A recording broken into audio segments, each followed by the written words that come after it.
Hello guys and welcome back to Subnautica Season Alpha. I am somewhere in the middle of the ocean. I have no clue. Currently a little low on health as well. Do I actually have a medkit fabricator? No, I do not. Probably would have been a good thing to make for in here, but oh well. Let me just surface a little bit more. We can see where I am. Oh. I do not remember what I was doing. I think I was just showing off Subnautica to someone the last time I played this, so let us see what I can find for us to do. Because in all honesty, we are pretty much done with the story of Subnautica. I mean, all that's left is leaving the planet, but of course that's for a different series that I'll do at some other point. Because in this one, we are trying to fix the problem that is here to the extent that to the full extent, and I do not even know where all of the baby Sea Emperor Leviathans are, so I want to find their locations and whatnot and where they have gone to.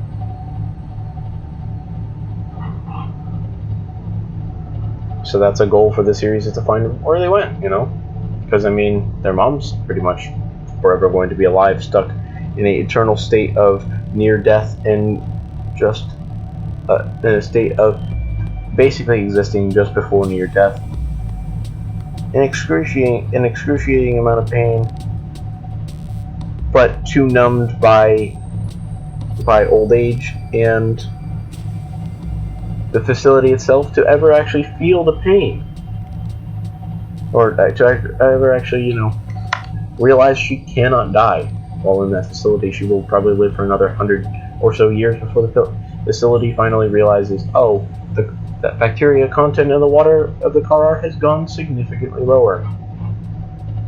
Because of the enzymes, and especially the creatures that have been coming in, have been severely.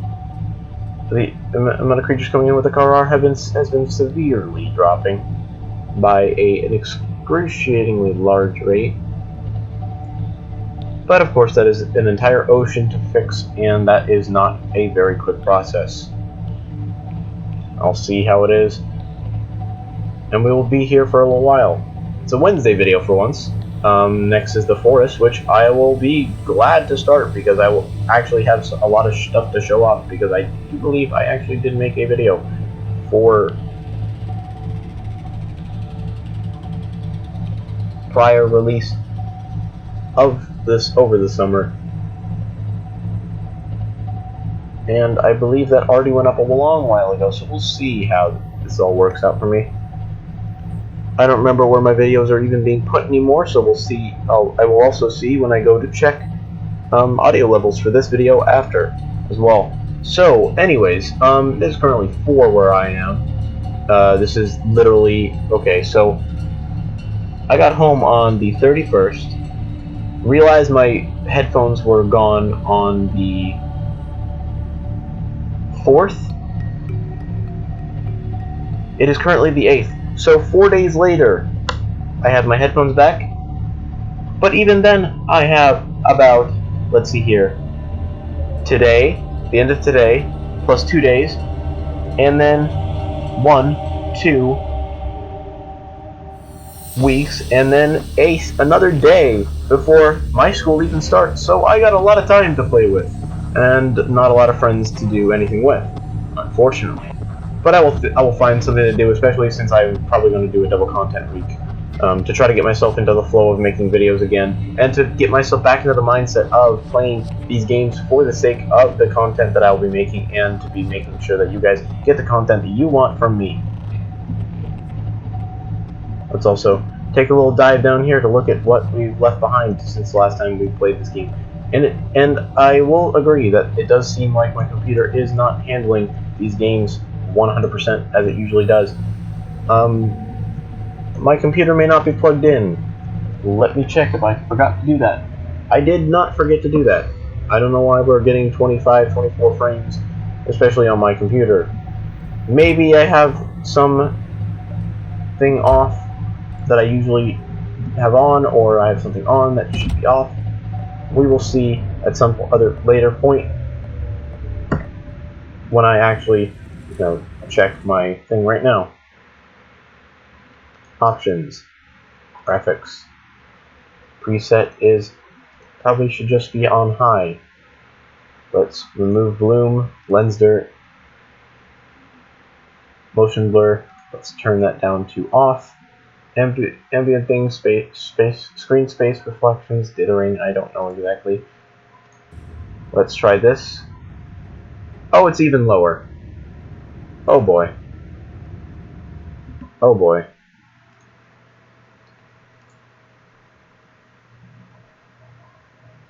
Yeah. Oh boy.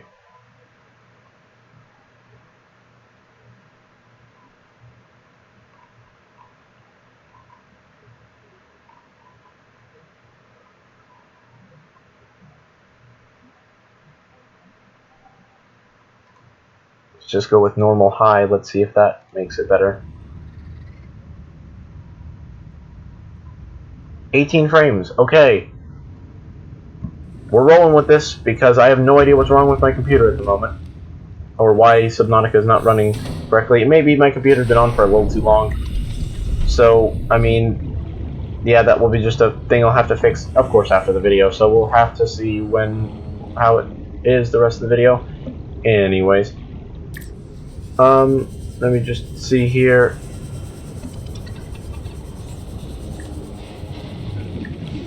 Everything does appear to be looking absolutely visually stunning. Look at this. It's as simple as something like that. That can make my day a little better, even though we're getting 19 frames a second in a game where I was getting 147 while not recording. Literally before the summer. I don't remember what I did. It will be a thing where I have to play around with the settings for a little while, which I will not do since I'm trying to record a video for YouTube, even though this is not a video made for human visuals. Vision, obviously, at this point, with the fact that it's very, very chunky. I have no idea what... Uh-oh. Apparently I have not been here for a little while.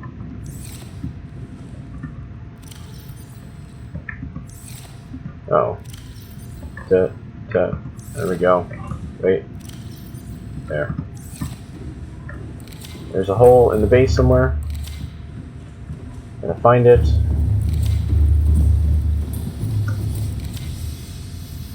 Oh, there are plenty in here.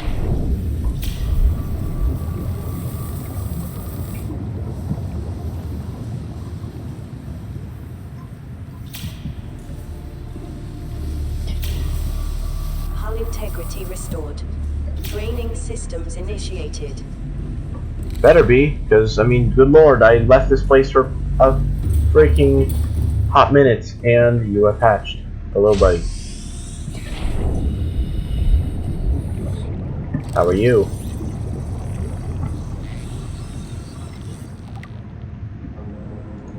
Electric containment, and look at yours. Thing. A small gray colored herbivore, the cuttlefish displays high levels of intelligence, curiosity, and attachment. Strangely, this species has not been encountered in the wild, and the scanned specimen had to be artificially hatched with an alien containment unit. Life cycle. In the absence of wild specimens, little can be known about certain of the cuttlefish's life cycle.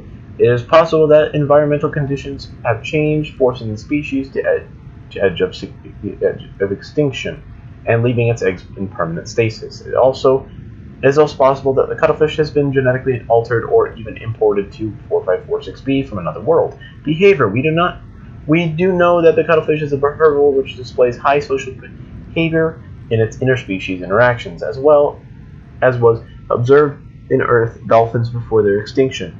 That is literally the darkest thing I've ever read in this game. This creature seems to understand the concept of other minds, the prime indicator of true sentience, and attempts to communicate with a series of chirps and chirps. Number 3. Interaction. Evidence suggests the cuttlefish is capable of understanding and following simple commands, in addition to assessing the emotional state of individuals around it and responding in kind. Assessment. Emotional connection between living creatures is an essential component for psychological health. Thank you. Let us look at something simple like the ghost ray. The ghost ray. This ray species adapted to deep sea conditions. The body is fully protected by translucent skin, and its large wings are capable of generating considerable thrust.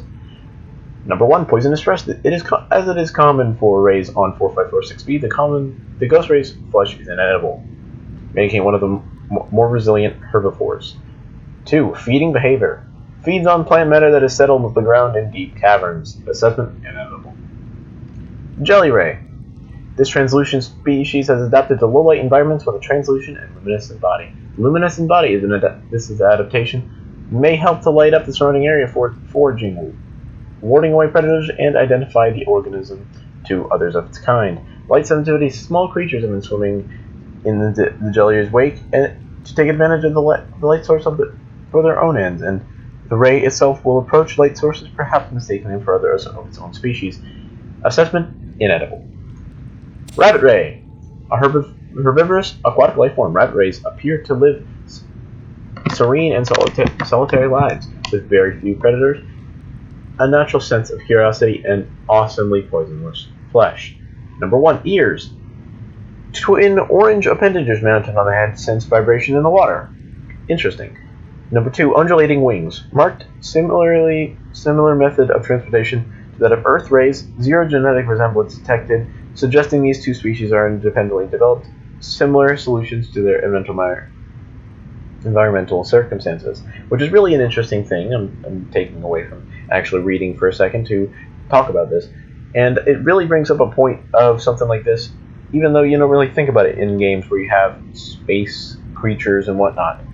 When you think about this, undulating wings on a ray of all things on another planet is a very interesting thing, because that's exactly how rays on our planet, Earth here, or well, your planet here, Earth, really work. And it is very interesting to see how it works, to see that other planets could possibly have this same adaptation in creatures, meaning that there is actually a possibility that there is somewhere out there a ray that looks exactly like the ones here, but is evolved to different waters or something like that, or different colors, very colorful to very, very monotone in colors, like the ones on Earth. The crimson ray, one of the largest rays on the planet, displaying generally docile behavior. Number 1, fixed scaling. Scales formed on the skin protect this ray from extreme temperatures, allowing it to survive in areas unpopulated by competing scavengers. Number 2, forward-mounting eye sockets suggest a predatory evolution history left behind long ago. Which is a interesting thing to bring up, because predators typically actually have forward-mounted eyes, so that they can see right in front of them, so they can chase prey more easily. While a herbivore will typically have eyes that are separated and spread out more to be able to scan the surrounding area from predators to make sure that there is nothing coming after them, and to be able to react quickly. Let's look at the deceased. Ancient fossilized skeleton. The skeleton of a million-year-old armored carnivore. Projections suggest this life form would have been larger than any living creature encountered on the planet. The oceans of the time would have been very indifferent to support life forms of this size, with more open geography and many more individuals in this Leviathan range. The gargantuan fossil, which is found in the Lost River, which was found to be, if it was alive, about 3 miles long or something like that. The fossilized remains of an extinct super predator. Its sheer size would have prohibited it from entering such an enclosed space, suggesting the geography of the planet shifted around over time. A true apex predator. Dated at approximately 3 million years old, the ribcage measurements suggest the creature was eel-like in structure, which means that that body that we see is about a third of what it actually is. Like it says the next thing, calculations suggest this is only the front third of the specimen, with that front third being about a mile long, which is, of course, massive. The remains are now support a vibrant microorganism life, which is very interesting, especially down in where it lives. Note, there is a series of precise angular indentations on the ribcage, suggesting a third party is taking samples from the specimen at a previous time. Probably the precursors are now called the almanac. These are the mixed Leviathan fossils. These fossils likely came from ancient ancestors of the Leviathans that inhabit the planet today. The relative size and delicacy of the bone suggest they formed out of part of the ear canal or some other complex internal structure. Interesting. Remains of a research specimen. The skeletal remains of a vast predator housed within an artificial habitat. The environment constructed to house the specimen suggests it was kept alive in containment for research purposes for months or even years. Organic matter indicates the habitat once supported extensive plant life, though it has since decayed when the facility collapsed. This specimen was either left to die or killed on the spot. Evolution. While it shares some skeletal traits with the biter and sand shark, including some distinctive double eye sockets, this specimen is significantly larger and features unusual forearms rarely seen in aquatic species. The species has likely gone extinct in the past 1,000 years, and its evolutionary relatives have evolved past or almost beyond recognition. Basically, people have been calling this the biter Goliath. The ridge cage samples, a display case containing an array of liver cages harvested from the indigenous life forms. There's a particular focus on the instance of vertebrate skeleton structures, while some of these skeletons match organisms encountered on the planet so far. Most cannot be matched with confidence, suggesting either that there are species that are not yet accounted for or that they have become extinct since these samples were collected. Then there's the sea dragon skeleton. This semi-intact skeletal structure of a Leviathan class predator. Head trauma. There's clear evidence of massive physical trauma to the head. Damage is so severe it was likely to cause death and must have occurred somewhere nearby. Damage is consistent with a high-speed collision with a solid object, which we actually do read about in one of the precursor data downloads. Age. Something in this environment has helped to preserve these remains, but calcium decay suggests an approximate time of death 1,000 years ago. Bone growth suggests the creature was in egg-laying state of its life cycle, which means that this was the mama, probably. So let's look at Leviathans. We have one that's scanned that is not in here, and that is the Sea Emperor juvenile. A juvenile emperor specimen. It's producing a highly potent form of enzyme 42, which should be capable of fully curing individuals of the bacterium. This species hatches relatively fully formed and independent, perhaps reflecting the way they must fend for themselves when they are first born away from their parents. This specimen is healthy and exhibiting signs of positive attitude to life. Let's look at some of the flora, such as the sea flora, which is, first of all, crab claw kelp. Blue-tipped kelp species which tend to grow in or near to acidic brine pools on the ocean floor. These brine pools are hazardous to most life forms. However, crab claw has adapted to developing a thick, inflexible root system which can withstand the environment, and which raises the sensitive blue feeding nodules above the level of the brine. Basically, what this is saying is that this evolved to be sitting in the acid so that the main root structure, which is where a lot of scavenger fish will go after, is too deep in there for them to go. Ghostweed grows exclusively in deep waters where its pale pigmentation is visible on the fewest wavelengths. Spotted dockleaf, a simple aquatic plant. Chemicals within the leaves act to neutralize poisons and acids found in other local specimens, thereby actively encouraging predation by herbivores, albeit in small quantities. This ensures the plant both spreads its seed but retains enough surface area on its leaf to survive itself. Interesting. Sorry that I'm kind of resorting to just reading because my freaking thing has decided, I'm gonna just, bleh. Voxel shrub, land plant. Pink-leafed plant with angular appearance which grows exclusively on land.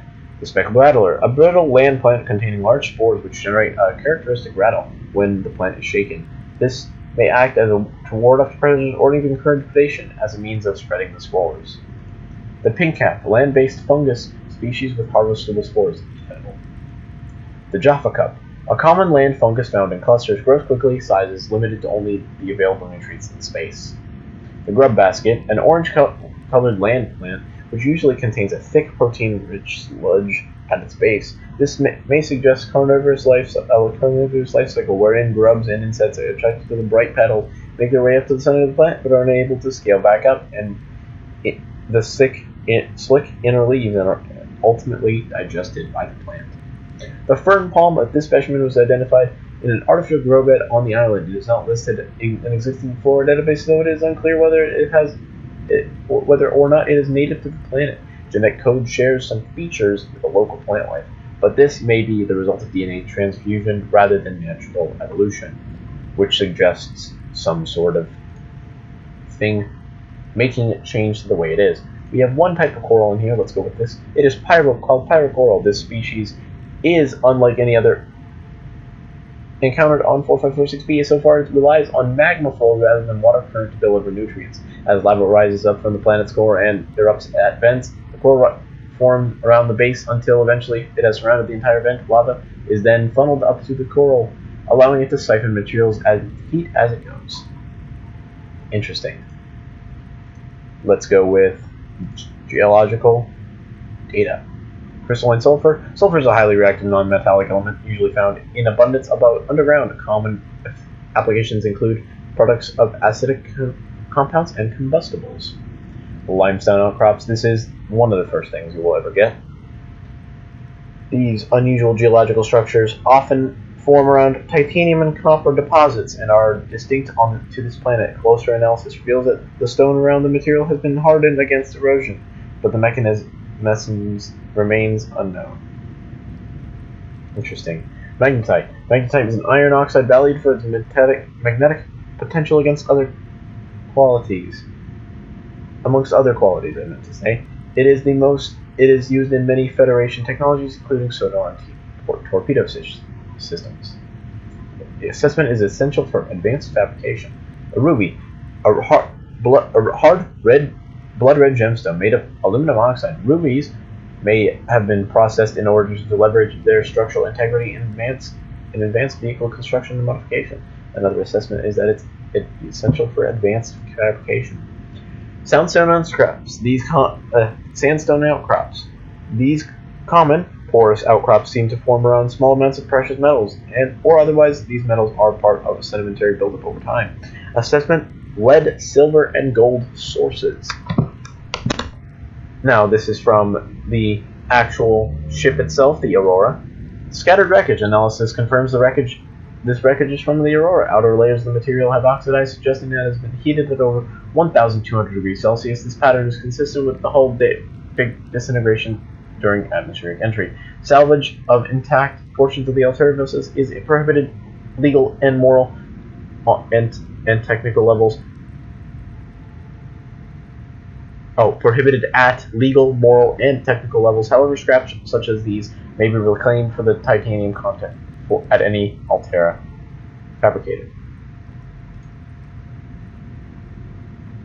Let's go with blueprints. Let's go with equipment. So we have two. Light stick, a mobile battery-powered LED, which provides low-level light in a 360-degree area, can be attached to most surfaces. Interesting. Propulsion cannon. The propulsion cannon allows technicians to manipulate gravitational forces at ranges up to 20 meters. It is commonly used to construct in construction and mining to move materials. Operating instructions. Pull the trigger once to lock onto it and attract a single target object weighing less than 25 kilograms. The object now can safely be retrieved from the gravitational beam. Alternatively, pull the trigger a second time to propel the object at speed away from the device. Not recommended for use on organic subjects. The prop cannon. Some species are telekinetic. For everyone else, there's Altera. Very funny Altera. Let's go with habitat installations. The bulkhead door. The bulkhead door is designed to separate compartments while reinforcing structural integrity with its solid titanium frame. The door can be opened and closed to seal off compartments in the event of a fire or flooding.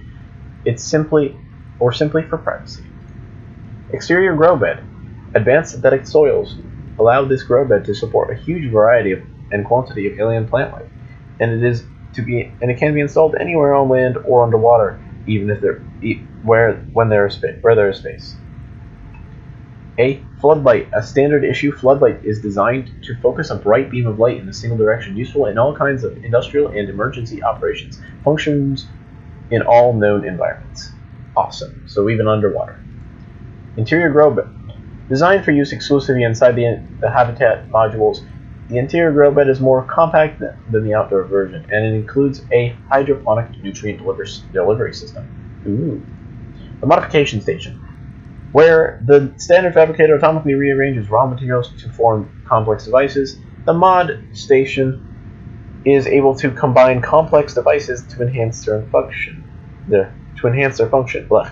Most industrial vessels are fitted with a complement of equipment modification stations, which enable engineers to adapt tools on the fly.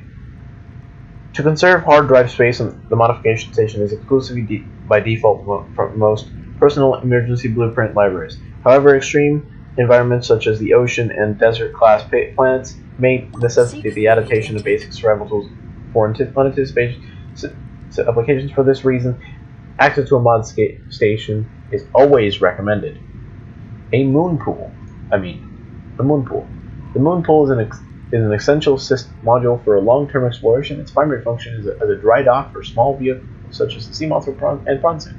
A large central chamber contains a pressurized pool which provides ready access to the surrounding waters and becomes as a standard with equipment for raising and recharging a vehicle. When outfitted with a vehicle modification station, and the vehicle modification station for the moon pool can be used to build and equip vehicle upgrades. Ratings: dimensions 16 meters by 10 meters by 5 meters. Connection points 6. Habitat hull strength at sea level.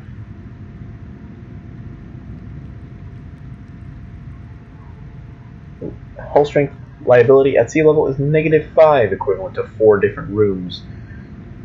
The capacity is 1 Seamoth or prawn suit, and it is high on the power consumption scale. Planters and pots and interior planters come in a variety of configurations and allow for most plant species to be grown in small numbers for decorative or botanical use. The scanner room. This advanced habitat module can transform a small outpost into a burgeoning science and exploration station. A 3D display in the center of the room stores local topographical data. Systems can scan for and pinpoint particulate materials. Remotely controlled drones can scan up the area for up to 500 meters in range. Wall-mounted camera feeds allow the live control of scouting drones. Upgrade console may be used to enhance the module's functions. A spotlight, a permanent lighting solution developed for installation on existing habitats and facilities, automatically rotates on a 180-degree arc. Motion sensitive, will track nearby moving objects, draws electricity from main power systems. Water filtration station. A filtration system draws water from unfit for human consumption from an external source. Atomically splits up the constituent parts and outputs the consumable liquid and salts while disposing of any harmful byproduct. It can be built in any compatible habitat module, but has a substantial power requirements. The Altair water filtration system. Any liquid into pure, refreshing, pH balanced water? Yes, sir. Any liquid. Which is the end of today's video because I don't really want to continue reading, seeing as I am slowly dehydrating here in game and now making myself hungry because of the fact that I am consuming nothing but water that does drain hunger a little bit, since it is reclaimed water. I will bring our laggy butt over to here, eat some of these lantern fruits, which we have always a lot of on my ship here. On my base here. Nom nom nom nom nom nom. And I'll see you guys in the next episode. Bye bye, guys. Sorry, that was a lot of just reading. This episode I didn't really know what to do.